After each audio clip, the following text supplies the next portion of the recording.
عبد اللطيف وهبي عاود ثاني تبز ليها عينيها، راه ما يمكنش يفلت الفرصه وما يكونش نجم من نجوم المرحله. يا سيادنا حنا كنتخاصموا في وسط الدار بيناتنا، ايوا وزيرنا مشى حتى للاردن وبدا كيفرش اشواقع في وسط المغرب. وزير العدل، منذ كنت وزير العدل وصلنا الان الى 5 أو 6 تظاهرات ضدي يطالبون باقالتي. لست ادري هل اشكرهم ام انتقدهم، ولكن في جميع الاحوال ما زالوا يتظاهرون وما زلت وزيرا وسنستمر هكذا. دابا فهمنا خلاصه الكلام، والخلاصه هي انه نحتجوا نغوتوا ونديروا اللي درنا.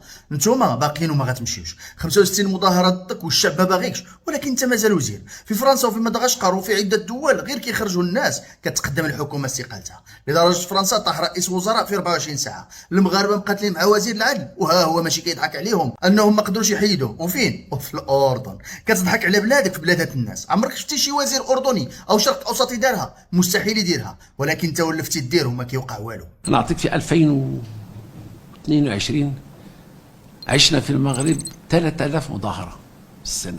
راه السؤال ماشي عدد الاحتجاجات، السؤال هو واش داكشي اللي خرجوا الناس كيحتجوا عليه تقاد. هو دابا عندي ميساج للدوله، شكون كيدير الفتنه ويأجج الوضع؟ واش ماشي بحال هاد التصريحات ديال وزير بامي من الاغلبيه؟